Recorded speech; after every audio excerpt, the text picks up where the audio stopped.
chicos, ¿cómo están? Bienvenidos a una nueva clase de raquis cervical. En este caso vamos a ver la porción inferior, ¿sí? Para ver el video anterior de raquis cervical superior y entender lo que vamos a ver en esta segunda clase, les dejo acá la etiqueta para que puedan entrar.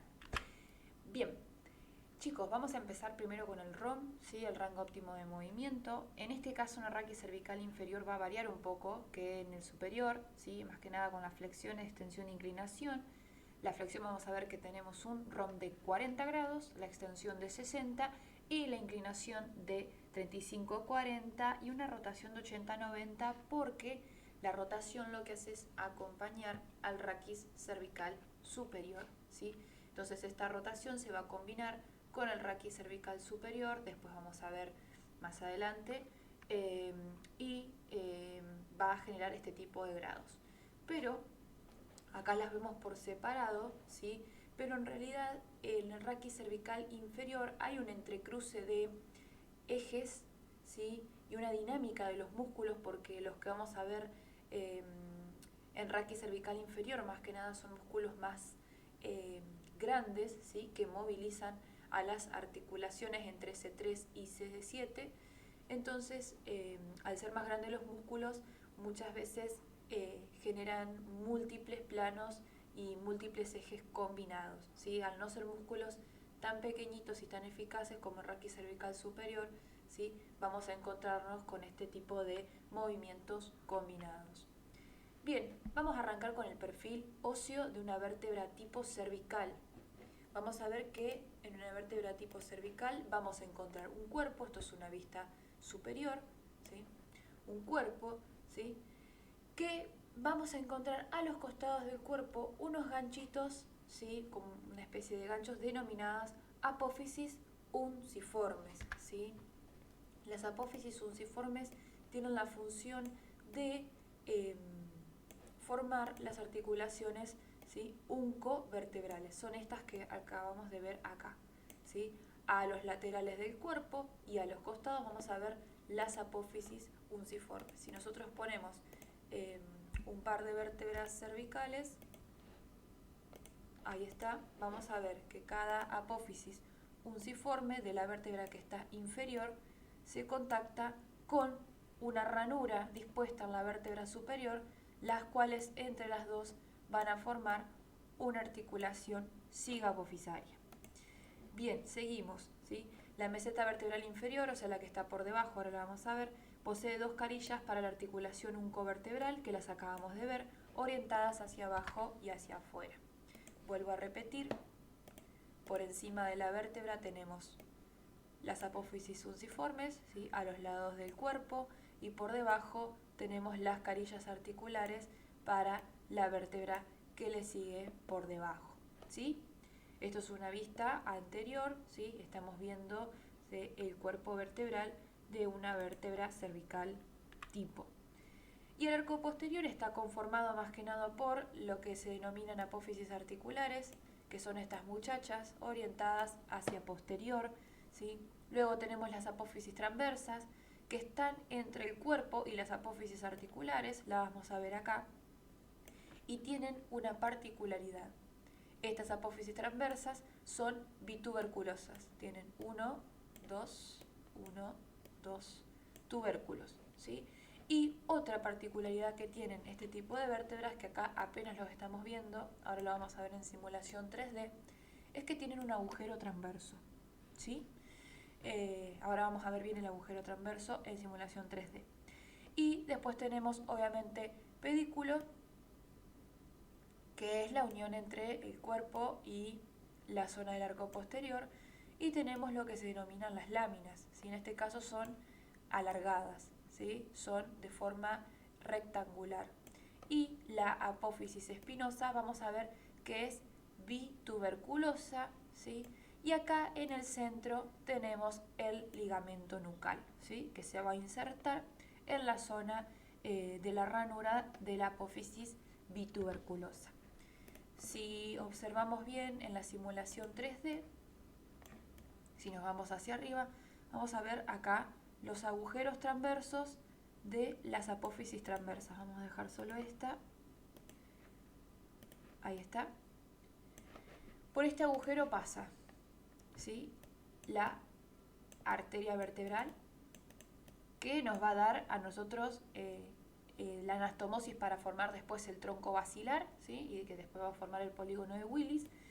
Y después tenemos lo que se denomina el nervio de François-Franck, ¿sí? También arteria vertebral y nervio de François-Franck van a atravesar, van a ser el contenido de este agujero transverso de las apófisis transversas.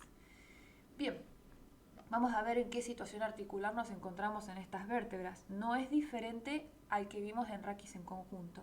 Lo único que sí vamos a ver de más son las articulaciones sigapofisarias, ¿sí?, porque no todas las vértebras tienen apófisis unciformes, ¿sí?, solamente las tienen las cervicales. Bien, vamos a ver que vamos a tener un género anfiartrosis, o sea, semimóvil, que corresponde a los cuerpos vertebrales de las vértebras cervicales, ¿sí? Vamos a ver que las superficies articulares van a ser las caras superior e inferior de cada cuerpo vertebral. Vamos a unir un poco más acá. Vamos a dejar un disco, así quedamos con los conocimientos claros. Ahí está. Bien, tenemos la carilla inferior del cuerpo vertebral de la vértebra superior o suprayacente con la carilla superior de la vértebra subyacente. En el centro tenemos el disco intervertebral o interarticular, ¿sí? Y como medios de unión vamos a tener en común que los cuerpos vertebrales entre sí en la parte anterior tienen una cincha ancha, que ya todos lo conocen, es el ligamento común vertebral anterior, y en la parte posterior, ¿sí?, y por dentro ya de lo que sería el agujero raquídeo, ¿sí?, vamos a encontrar lo que sería el ligamento común vertebral posterior, ¿sí? Estos van a ser los ligamentos que van a estar ahí sosteniendo los cuerpos vertebrales entre sí. Bien, y después tenemos las apófisis articulares entre sí, de una vértebra y de la otra, ¿sí? Fíjense acá hay una diferencia entre cada sector de la columna. En el caso de la porción cervical vamos a ver que está inclinada de anterior a posterior, o sea, ¿sí?, va desde anterior hacia posterior inclinado, ¿sí? En cambio la torácica es más vertical y la lumbar es más redondeada, ¿sí?, como envuelta una apófisis articular con la otra. Es una diferencia nada más que quiero mostrarles de cada sector. Si nos vamos hacia el lateral, vamos a ver que efectivamente coincide. Acá, inclinada desde anterior a posterior, ¿sí?, apófisis articular de la vértebra suprayacente y apófisis articular de la vértebra subyacente. Recordemos que estas apófisis, ¿sí?, no tienen ligamentos, sí van a tener una envoltura capsular y por su forma son articulaciones artrodias, y como tienen cápsula articular y líquido sinovial por dentro, son articulaciones móviles. Así que las apófisis articulares, ¿sí?, son articulaciones móviles. Recordemos eso, ¿sí?, son sinoviales. Bien, las oncovertebrales, que son las que vamos a ver ahora, ¿sí?, apófisis unciforme con la ranura de la vértebra que está suprayacente, son también artrodias porque son carillas planas, tienen una cápsula articular, o sea, básicamente es lo mismo que articulaciones sigapofisarias, nada más que solamente se encuentran en la parte anterior, ¿sí?, apófisis unciforme, ranura articular superior, y hay una pequeña cápsula acá, obviamente que no está en el programa, que va a generar un medio de unión entre estas articulaciones. Generalmente lo que se dice es que este tipo de articulación hacen un movimiento de muelleo a la hora de hablar de la artrocinemática de estas vértebras. Bien, con respecto a los planos y los ejes, vamos a ver que la flexoextensión se va a manejar en un plano sagital con un eje transversal, ¿sí?, como ya venimos viendo durante todas estas clases, eje transversal o también llamado coronal o eje frontal, ¿sí? La inclinación se va a realizar en un plano frontal con un eje antero-posterior o también llamado eje sagital, ¿sí? Y la rotación se va a generar en un plano horizontal o transversal con un eje oblicuo. ¿Por qué digo oblicuo acá? No es un eje vertical como veníamos viendo en raquicervical superior. Ahora les puedo explicar por qué estamos hablando de un eje oblicuo cuando hablamos de rotación. Porque la rotación en el raquicervical inferior no es pura, sino que se combina con movimientos de inclinación y a su vez con movimientos de extensión. Así que por eso se hace en un plano transversal, pero el eje es oblicuo, ¿sí? Si nosotros nos ponemos a comparar acá el eje de raquicervical superior, acuérdense que acá está la odontoides, este es el atlas, este es el axis, ¿sí? Tenemos un eje acá que atraviesa la apófisis odontoides desde superior a inferior y después tenemos un eje que va a ser nuestro eje del raquicervical inferior, ¿sí? De C3 va bajando, se van uniendo los puntos hasta C7, ¿sí? De C3 a C7 se considera raquicervical inferior. Acuérdense que el superior era incluso hasta la unión entre el axis y la tercera vértebra cervical, e incluso teníamos en cuenta la articulación atlanta-occipital, ¿sí? Porque la cabeza también se tiene que mover siguiendo a lo que sería las cervicales, ¿sí? Bien. Y acá vamos a ver lo que les decía recién del eje mixto de rotación e inclinación, ¿sí? Vamos a ver que el eje de rotación va a ser perpendicular, o sea, va a cortar a 90 grados a las carillas articulares sigapofisarias. Nosotros acá tenemos carilla articular sigapofisaria, acá también, acá también, acá también tenemos sigapofisaria, ¿sí? Y las estrellitas son los puntos por donde pasa el eje de rotación del raquicervical inferior. Acá lo puse yo en verde. Fíjense cómo cada punto corta de manera perpendicular, si lo seguimos en esta línea, al eje de inclinación. Y cuando ya se combinan estos dos ejes, combinamos directamente el movimiento. Por eso es que yo les decía, les habla un poquito de los músculos también. Son músculos más grandes los que lideran de C3 a C7. Entonces, al ser músculos más grandes, abarcan más movimientos y muchas veces esos movimientos se empiezan a fusionar. Acá, por ejemplo, estamos viendo cómo el eje mixto entre lo que sería en rojo de inclinación y en verde de rotación comienzan a cortarse entre sí. El eje de inclinación es un eje antero-posterior o también llamado sagital. Fíjense que va de anterior a posterior, ¿sí? Porque el plano se supone de una inclinación es frontal, ¿no? Entonces el eje tiene que atravesar desde adelante hacia atrás para realizar este movimiento, ¿sí? Como que si mi dedo o esta virome fuera el eje, ¿sí? De movimiento y yo realizo esto. Entonces siempre tiene que ir de anterior a posterior. En este caso va inclinado, ¿sí? Es inclinado de anterior a posterior para realizar la inclinación. Y el de rotación, en vez de ser derecho y rotar, es inclinado directamente. Es como que atraviesa de una manera muy parecida al de inclinación, nada más que un poquito más vertical, ¿sí? Está inclinado de esta manera y ahí se rotaría, en vez de estar derechito como está el de el raquicervical superior, ¿sí? Lo vimos recién en la imagen cuando comparábamos los dos ejes, uno estaba así y el otro estaba atravesado.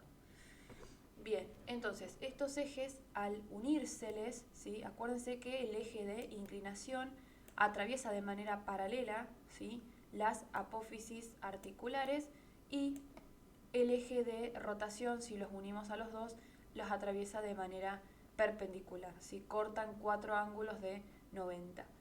Entonces si seguimos ahí, se me fue, si seguimos ahí la línea, vamos a ver cómo cortan en todos los puntos y por ende acá hay una unión de planos y una unión de ejes, ¿sí? Una combinación. Entonces por eso es que cuando hablemos de artrocinemática, para que les quede claro, les hice este dibujo, ¿sí? Cuando hablemos de artrocinemática vamos a encontrar que la inclinación no se detalla aparte de la rotación, se detallan las dos juntas justamente por este intercambio, ¿sí? Y intercruzamiento de ejes. Bien, en cuanto a la osteocinemática vamos a encontrar que la flexoextensión, la inclinación son balanceos, ¿sí? Si mezclamos ambas, acuérdense que son balanceos impuros. Cualquier cosa tienen la clase de osteocinemática de introductorio para acordarse cuáles son los movimientos osteocinemáticos y cómo se combinan. Y después tenemos la rotación, ¿sí? Que este movimiento, ¿sí? En este caso estaría combinado con el de inclinación. Bien, vamos a arrancar con la artrocinemática entonces. Acá en cuanto a la flexión, ¿sí? Vamos a encontrar que el cuerpo de la vértebra que está por encima de la otra se inclina y se desliza hacia adelante. Por ende, si se inclina y se desliza hacia adelante, disminuye el grosor del disco articular en la parte anterior y aumenta en la parte posterior porque se produce un bostezo articular posterior. ¿Y qué pasa con las apófisis unciformes? ¿Sí? Conducen el cuerpo vertebral en este movimiento. O sea, son las que lideran, ¿sí? Las apófisis unciformes que vimos recién, son las que lideran el movimiento de flexión. ¿Qué enfil tenemos? O sea, ¿qué sensación final de movimiento? Tenemos un enfil intermedio en la parte posterior, ¿sí? Que es la tensión del ligamento común vertebral posterior, el amarillo, el interespinoso, el supraespinoso, y la parte posterior de la cápsula de la articulación cigoapofisaria y también de las articulaciones unciformes o uncovertebrales, ¿sí? Las unco también las vamos a sumar porque acuérdense que ellas tienen cápsula articular, ¿sí? O sea que todo lo que esté por detrás cuando yo inclino, ¿sí? Que cuando yo flexiono, o sea, hago una inclinación hacia adelante, vamos a generar toda una tensión en la parte posterior. Y como les había hablado en raquicervical superior, si ustedes realizan el movimiento de forma pasiva, o sea, ustedes no activan los músculos, sino que viene alguien y les va flexionando la cabeza, van a sentir que les va a empezar a elongar los músculos posteriores. Por ende, ahí también tenemos otro enfil de tipo blando o tipo muscular, ¿sí? Cuando son movimientos de tipo pasivo, no activo. Activo es cuando yo activo la cabeza, bajo y subo, ¿sí? Flexiono a posición neutra, flexiono y posición neutra. Pero en cambio el pasivo es, por ejemplo, en una elongación, alguien que nos ayuda a elongar, nosotros no hacemos fuerza, no activamos los músculos flexores, sino que directamente dejamos caer por fuerza de gravedad la cabeza y comienza a elongar todo lo que es la parte blanda muscular. Vamos al simulador 3D y vamos a mostrar una flexión y cómo el raquicervical inferior comienza a generar estos movimientos artrocinemáticos.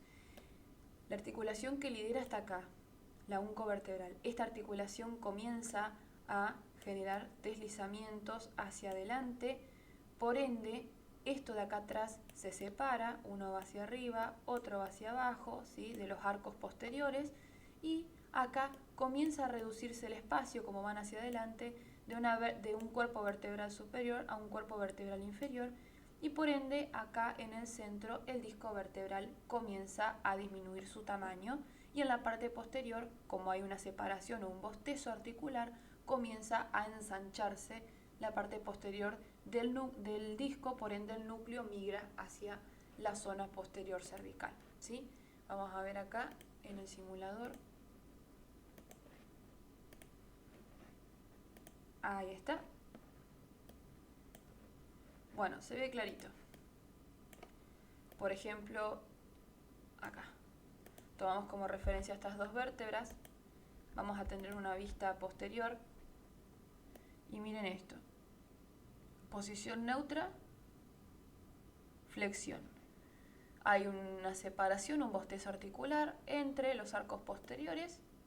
Y en cambio, hacia la parte anterior, acá le alcanzamos a ver al pobre disco. Fíjense lo chiquitito que quedó, ¿sí? Por aplastamiento, ¿sí? Porque, ahí vamos despacito, Miren el grosor al principio en posición neutra y ahora vayamos observando cuando las vértebras se deslizan hacia adelante. Ahí se puede observar cómo disminuye el grosor de la parte anterior del disco articular. Y obviamente todo lo que está en la zona acá en la zona anterior se distiende, o sea, el ligamento común vertebral anterior se distiende, y como acá hay una separación, ustedes imagínense que haya una cuerda, un elástico, que une todos estos sectores posteriores. Ese elástico ahí en posición neutra está relajado. Ahora, si yo comienzo a traccionar ese elástico, fíjense cómo se separan los arcos posteriores, imagínense el pobre elástico cómo empieza a tensarse. Eso es lo que les decía hoy en cuanto al Enfield de tipo intermedio. Bien, y la extensión es exactamente lo mismo, pero al revés.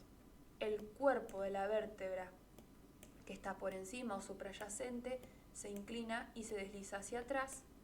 La articulación cigapofisaria, ¿sí?, también genera un deslizamiento hacia posterior, ¿sí?, y se produce un bostezo articular de los cuerpos vertebrales y también la articulación cigapofisaria, ¿sí?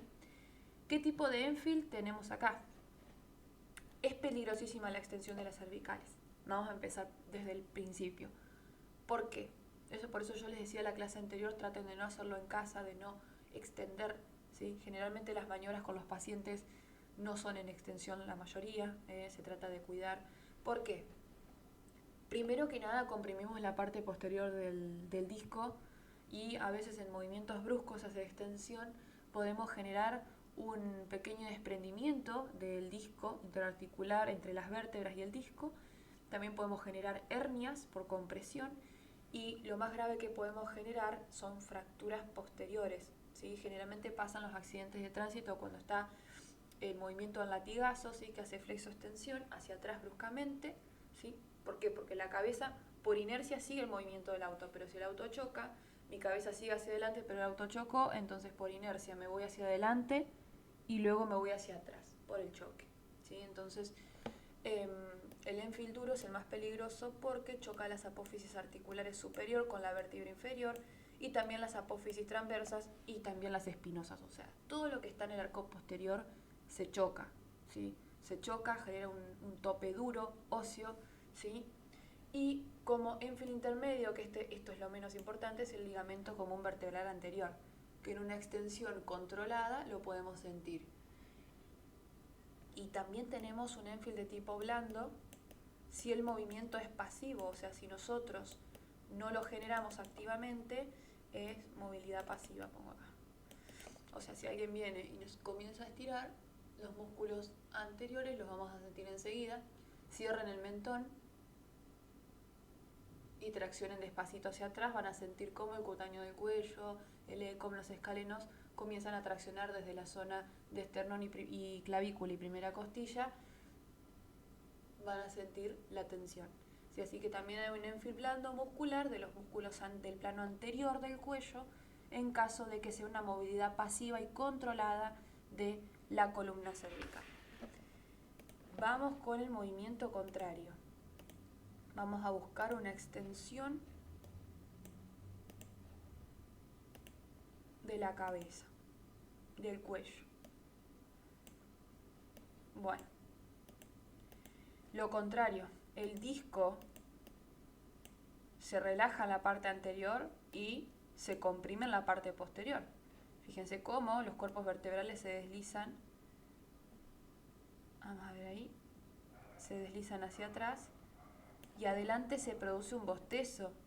Fíjense cómo se separa, hay un bostezo articular, ¿sí?, entre lo que es un cuerpo y otro. Miren, ahí vemos el bostezo, cómo genera una apertura, ¿sí? Todo lo que esté por delante, o sea, el ligamento común vertebral anterior y los músculos en caso de ser una extensión pasiva, ¿sí?, que alguien me la haga, no la hago yo activamente, se produce un Enfield blando de todo lo que está acá más el Enfield intermedio. Y en la parte posterior, que no lo llegamos a ver, hay un contacto prácticamente máximo entre el arco posterior, o sea, apófisis espinosa, articulares, etcétera, que es sumamente peligroso. Bien, y en cuanto a movimientos de inclinación y rotación, vamos a ver que en este movimiento, acuérdense que es porque los ejes se entrecruzan entre sí, por ende no hay un plano puro de movimiento, ¿sí? Se da en torno a un eje oblicuo en cada segmento. Este eje oblicuo está formado por el entrecruzamiento que vimos hoy del eje de inclinación más el eje de la rotación. Se produce un bostezo, dice acá, del lado contrario de la inclinación y deslizamiento en rotación de las articulaciones, más que nada sigapofisarias o estas articulaciones entre las apófisis articulares. En este movimiento hay una compensación entre el raquis cervical, el superior y el inferior, después lo vamos a ver en las diapositivas siguientes. Y el enfil que tenemos acá es tensión de la cápsula articular, el ligamento alar del lado contrario a la inclinación, ¿se acuerdan de esto? En raquis cervical superior lo habíamos dado. Y también, chiquis, hay un pequeño enfil en cuanto no solo a la cápsula articular de las juncovertebrales y de las sigapofisarias del lado contrario, ojo, esto es del lado siempre contrario de la rotación o inclinación, sino que también tenemos del disco vertebral, porque el disco vertebral genera una fuerza de torsión, ¿sí?, de una vértebra para un lado y la otra en otro ángulo, ¿sí?, que esto también va a generar un pequeño enfil. Vamos a ver la rotación.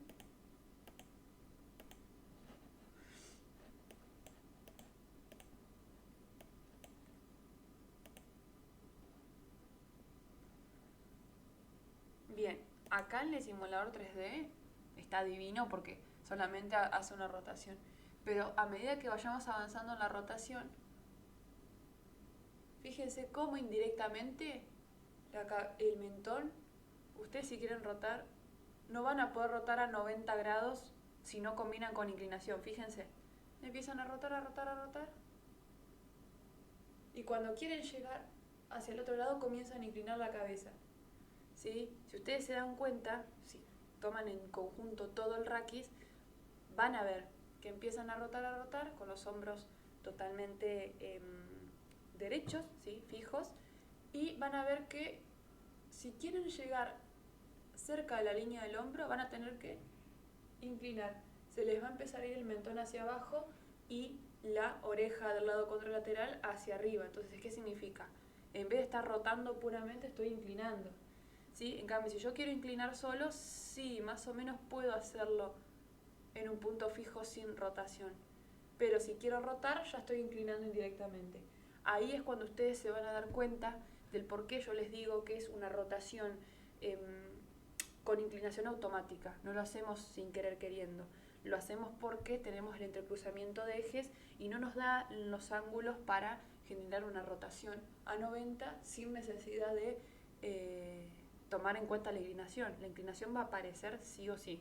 Entonces, nada, traten de hacerlo en sus casas, prueben lo que les digo y van a ver que indirectamente van a bajar el mentón para tratar de compensar con una inclinación esa rotación hacia 90 grados, ¿sí? Les va a pasar de un lado y les va a pasar del otro. Bueno, sacando la parte práctica, vamos de nuevo acá con el simulador. Fíjense, la vértebra que está acá arriba no gira a la misma, al mismo, ¿cómo decirles? A la misma vez que la vértebra que está por debajo. Fíjense, como que esta va primero y esta tiene como un delay, ¿no? Va como más atrasada. Y fíjense el raquis cervical superior también, nada que ver. Miren el atlas. El atlas es el más móvil junto con la apófisis odontoides, ¿sí? Recuerden, esto es una inclinación hacia la derecha. Bueno, una inclinación hacia la derecha, ¿sí? El atlas, ¿sí? Fíjense cómo empieza a girar alrededor de la apófisis odontoides en forma de antihorario y después del lado contrario lo va a hacer en forma horario. Si rota hacia la izquierda, lo va a hacer en sentido horario el atlas, y si rota hacia la derecha, lo va a hacer en sentido antihorario al giro, ¿sí? Eso por ahí está en la clase de raquis cervical superior, después péguenle una chusmeada. Pero fíjense que no es lo mismo la movilidad raquis cervical superior que el inferior apenas se mueve. Cuanto más baja es la vértebra cervical, por ejemplo cervical 6, no es lo mismo que cómo se mueve cervical 3. Miren el movimiento de rotación que tiene cervical 3. Es un montón. Ya acá en cervical 5 vemos la diferencia. ¿Sí? Si lo comparamos con el de acá arriba, miren. Ahí está. Y este movimiento que les digo de torsión es porque la vértebra que está subyacente, en cuanto al disco obviamente, ¿no? La vértebra que está subyacente rota un poquito menos que la que está por encima. Entonces el disco no tiene el mismo sentido de rotación desde arriba que de abajo, entonces genera una fuerza de torsión, ¿sí? Bien, y obviamente todo lo que se va a tensar va a ser del lado contrario a la rotación, o sea, ¿vieron las juncovertebrales acá cómo se movilizan? Muchísimo más si se separan, hay un bostezo articular acá entre las juncovertebrales cuando hacemos la rotación. Miren ahí, juntas y ahí se separa. Por eso les decía, se tensa la cápsula de las juncovertebrales y de las articulaciones cigapofisarias, ¿sí? Del lado contrario donde rota, ¿sí? Porque hay un bostezo, una separación del lado contrario donde rotan, que sería en todo este lugar, ¿sí? Y genera una tensión. Bien. Vamos con la compensación del raquis suboccipital. El raquis cervical inferior, ¿sí? Asocia los movimientos, y esto es lo que yo les decía a ustedes, asocia los movimientos de inclinación, rotación y extensión, en este caso, ¿sí? Provisto por músculos largos dispuestos para realizar movimientos unívocos. ¿Qué significa? Que es como que el ECOM, el semiespinoso, el longuísimo de la cabeza, el transverso espinoso, el interespinoso, el esplenio, el elevador de la escápula, estos músculos más que nada, ¿sí? Son músculos que me van a generar a mí grandes movimientos, o sea, no van a saber identificar un movimiento puro de flexión con un movimiento puro, no sé, de extensión, etc. Son músculos largos y grandes, entonces, como abarcan, ¿sí? Toda la zona vertebral, que es las vértebras, más que nada la zona cervical, son bien específicas, y estos músculos grandes realmente es como que no les importan mucho, entonces ellos contraen y movilizan. Los que sí realizan acciones específicas, que por eso el raquis cervical superior es más específico, son los músculos suboccipitales. Estos sí saben diferenciar los tres ejes, ¿sí? Son los músculos, el recto anterior de la cabeza, los rectos posteriores, el mayor, el menor y los oblicuos, ¿sí? Que son estos musculitos que ven acá, bilaterales, ¿sí? Estos musculitos saben identificar perfectamente los movimientos específicos. Así como en la parte posterior, que serían los suboccipitales, ¿sí? Más que nada estos son los que les dicen a estos músculos grandes, ¿sí? Vamos a diferenciar este movimiento de este movimiento, ¿sí? Por eso es que hay una compensación desde acá arriba, ¿sí? Desde el raquis cervical superior sobre el raquis cervical inferior, porque ya este raquis cervical inferior está tomado por músculos más grandes, ¿sí? Sus movimientos. Entonces, por ahí, muchas veces cuando hablemos de músculos starter o músculos que comienzan a realizar el movimiento, se tienen en cuenta los suboccipitales. Bien, y en cuanto a la miocinética, acá la miocinética cabe aclarar una cosa, que es del raquis cervical superior más el raquis cervical inferior. Vamos a dar la miocinética en conjunto, ¿sí? Hay sectores, ya les digo, como el ECOM, el largo del cuello, el esplenio, que todos esos músculos grandes, ¿sí? Van a ser los que van a generar movimientos más globales. En cambio, los músculos más chiquititos, como el recto anterior de la cabeza, el recto lateral, etcétera, que son muy pequeñitos y van de una vértebra a la otra y nada más, ¿sí? Son más específicos y van a ser generalmente los que comiencen a contraerse para generar el movimiento, ¿sí? Bien, en flexión tenemos como agonista ECOM, recto anterior de la cabeza, largo del cuello, largo de la cabeza, escalenos y recto lateral, que necesitamos que se contraigan el derecho y el izquierdo a la vez para que se genere una flexión. Porque si se contraen unilateral, o sea, de un solo lado, generamos una inclinación. Si se contraen de los dos lados, generamos una flexión, ¿sí? Entonces es importantísimo saber qué tipo de contracción tienen. Obviamente son isotónicos concéntricos, acercan sus puntos de inserción para generar el movimiento. Los sinergistas son los supra- e infraoideos, porque en realidad Estos músculos lo que hacen es depresores de mentón, ¿sí? Motilidad en lengua, incluso el hueso ioides, ¿sí? Por eso se los toma como sinergistas, que terminan de ayudar a una flexión máxima para deprimir el mentón hacia abajo. Y los antagonistas son los músculos suboccipitales y los de la nuca, que después vamos a ver que se dividen en planos. ¿Y qué tipo de contracción realizan los antagonistas? Isotónica excéntrica, ¿sí? Están constantemente contraídos, pero ¿sí? Al momento de flexionar la cabeza comienzan a hacer una pequeña elongación, contracción. Entonces, como alargan sus puntos de inserción mientras están contraídos, se denomina contracción isotónica excéntrica. Así que bueno, nada, los invito también a ver ese video en el introductorio. Bien, tenemos acá un par de cositas. Estos que están por acá adelante son los supra e infraioideos, son los sinergistas. Y acá en el costado lateral vamos a ver en el simulador 3D que tenemos a los músculos, ¿sí? Agonistas de este gesto, ¿sí? Bien, vamos a poner acá en favorito, yo les había dejado. Ahí está. Bueno, en realidad tendría que estar bilateral, ¿sí? De los dos lados para que se contraiga en flexión. Tenemos el ECOM, ustedes ya lo conocen, este muchacho. Es uno de los más grandes y más superficiales que tenemos en lo que sería el raquicervical. Lo ocultamos y podemos observar recto lateral de la cabeza, ¿sí? Recto anterior de la cabeza. Fíjense lo chiquititos que son estos dos muchachos, ¿sí? Eso es lo que yo les decía. Van de una vértebra o de un hueso a otro. O sea, la función de estos músculos es muy específica. O sea, comienzan a generar el movimiento y después empiezan los músculos grandes a activarse. Siempre es del más chiquitito al más grande, ¿sí?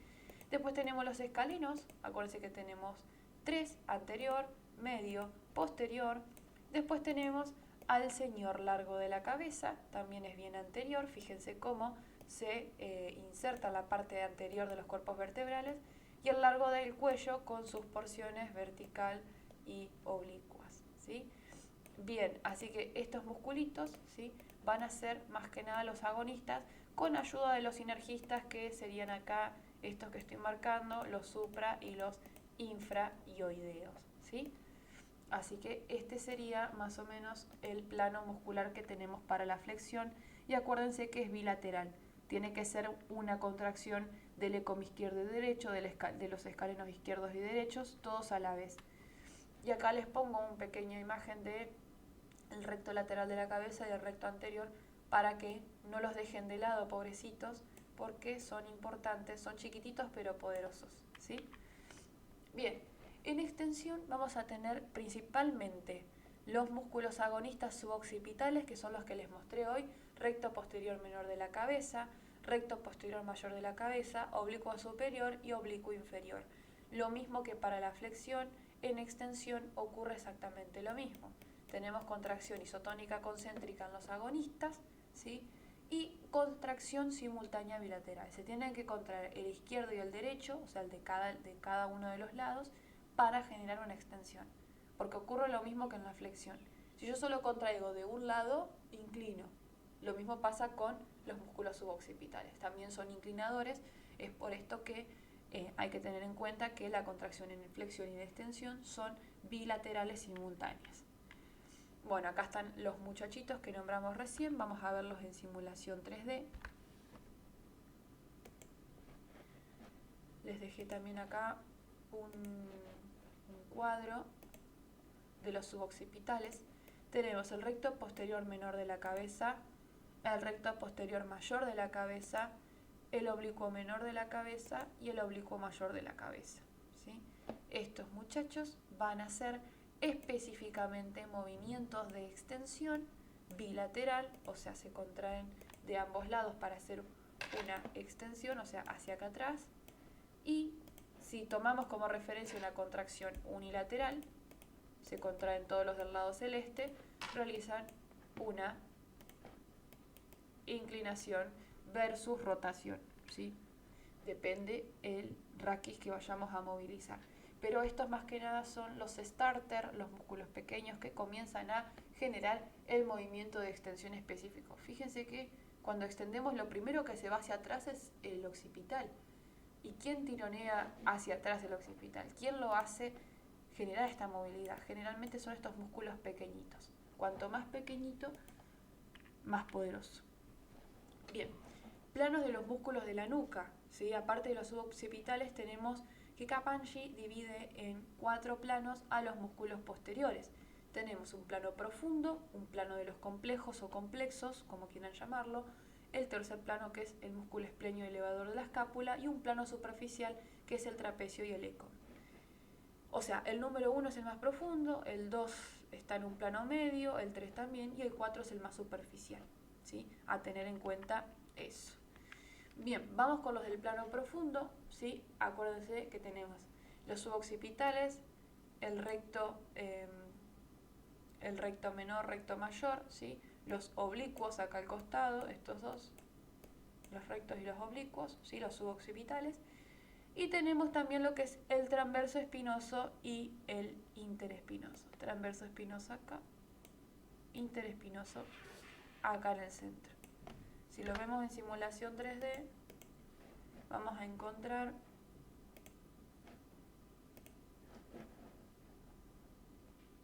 acá, plano profundo, tenemos recto posterior menor, recto posterior mayor, el oblicuo mayor, acá estaría el menor, me olvidé de ponerlo, acá y acá estaría el menor, el oblicuo menor, y por debajo, fíjense que tenemos al espinoso cervical o transverso y después al interespinoso, ¿sí? Transverso espinoso, interespinoso, transverso espinoso, interespinoso. Bien, después tenemos el plano de los complejos o complexos, que serían el semiespinoso de la cabeza, el longuísimo de la cabeza, que el longuísimo de la cabeza es el dorsal largo de la masa común, nada más que es la porción que se inserta en cabeza, y el iliocostal también porción de la cabeza. Así que vamos a lo que sería el simulador, al plano de los complejos, y vamos a tener acá el semiespinoso de la cabeza con sus dos fascículos, medial y lateral, el longuísimo de la cabeza, y después tenemos el iliocostal cervical, ¿sí? Y el torácico acá al costado, pero este más que nada se maneja en tórax. Más que nada serían estos, ¿sí? Estos muchachos que vemos acá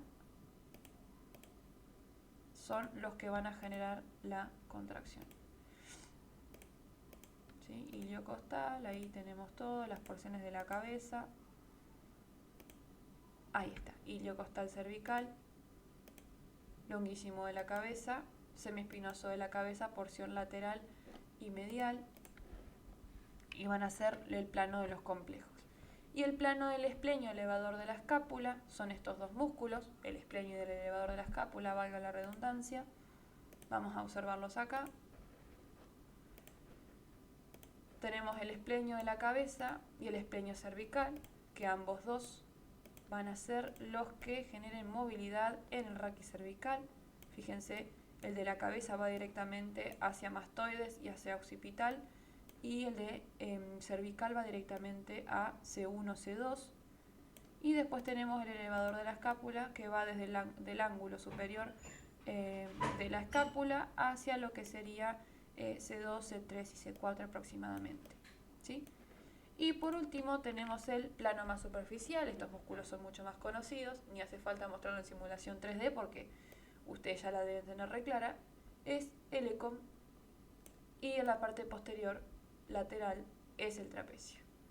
Estos músculos forman parte del plano del trapecio y del ecom, que son los más superficiales y que envuelven al resto de los músculos que vimos recién. Todos estos entonces hacen extensión. Bilateral se tienen que contraer, acuérdense. Y después, en vez de ponerlos por planos, los ponen por grupo. Otra clasificación, grupo 1, grupo 2, grupo 3, que básicamente son los mismos músculos dispuestos en diferentes grupos, ¿sí? Ustedes estudienlo como quieran, yo se los presento más que nada en planos, porque para mí es más fácil ir desde lo profundo hacia lo más superficial, ¿sí?